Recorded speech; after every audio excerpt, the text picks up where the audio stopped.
శ్రీకాళహస్తిలో గంజాయిని తరలిస్తున్న ముగ్గురు వ్యక్తులను అరెస్టు చేశారు టూ టౌన్ పోలీసులు. శ్రీకాళహస్తి టూ టౌన్ పరిధిలో గంజాయి తరలిస్తున్న ముగ్గురు వ్యక్తులను two town CI Nagarjuna Reddy ఆధ్వర్యంలో అరెస్టు చేసినట్లు డీఎస్పీ నరసింహమూర్తి తెలిపారు. మంగళవారం టూ టౌన్ పోలీస్ స్టేషన్ల విలేకరుల సమావేశం ఏర్పాటు చేశారు.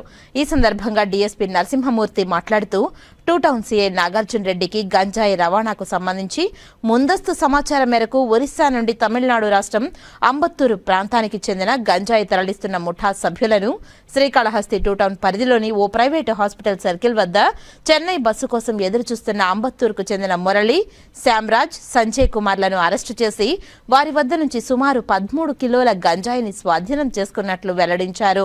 ముద్దాయిలపై ఇదివరకే తమిళనాడులో పలు క్రిమినల్ కేసులు ఉన్నట్లు పేర్కొన్నారు. మరో 2 నిందితులు పారిపోయారని వారిని పట్టుకోవడానికి ప్రత్యేక బృందం ఏర్పాటు చేస్తున్నట్లు ఆయన తెలియజేశారు. ఈ కేసులో ప్రత్యేక శ్రద్ధ కనపరిచిన two town CI Nagarjuna Reddy, SI Parthasarathi, సిబ్బంది బాలకృష్ణ, శ్రీనివాసులు, సుబ్రహ్మణ్యం, నందకుమార్, ప్రవీణ్, సుధాకర్, రేగాన్లను జిల్లా ఎస్పీ హర్షవర్ధన్ రాజు అభినందించారు. ఒరిస్సా రాష్ట్రం నుంచి తమిళనాడు రాష్ట్రానికి గంజాయిని తీసుకువెళ్తుండగా మాకు రాబడిన సమాచారం మీద మా ఇన్స్పెక్టర్ గారు వారి సిబ్బంది వారిని అదుపులోకి తీసుకొని వారి వద్ద నుంచి 13 కేజీల గంజాయిని స్వాధీనం చేసుకొని కేసు నమోదు చేయడం, ఇంట్రాగేట్ చేయడం జరిగింది. వారు ఎన్డీపీఎస్ యాక్ట్ కింద నేరం చేశారు కాబట్టి వారిని అరెస్ట్ చేయడం, వారిని ఈరోజు రిమాండ్కి పంపడం జరుగుతున్నది. ఈ రోజుతోనే కాకుండా రాబోయే రోజుల్లో కూడా ఈ గంజాయి పైన, మత్తు పదార్థాల పైన ప్రత్యేక నిఘా పెట్టడం జరుగుతుంది. ఎక్కడ కూడా ఆనవాళ్ళు లేకుండా చేయడానికి మా వంతుగా మేము ప్రయత్నం చేస్తున్నాము.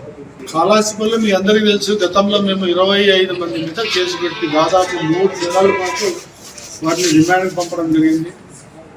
ముఖ్యంగా యూత్ అందరినీ కూడా, చుట్టుపక్కల ఉన్న వాళ్ళందరినీ కూడా ఆల్మోస్ట్ అదుపులో తీసుకోవడం, వారి మీద కేసులు నమోదు చేయడం జరిగింది. అందులో భాగంగా ఆ కంటిన్యూషన్ లో భాగంగా ఇది కూడా జరుగుతోంది. ఎక్కడికక్కడ రాబడిన సమాచారం మేరకు మేము వారి మీద నిఘా పెట్టి అదుపులో తీసుకోవడం, విచారించడం, కేసులు నమోదు చేయడం జరుగుతుంది. పూర్తిగా లేకుండా చేయడానికి మా వంతుగా ప్రయత్నం చేస్తున్నాం.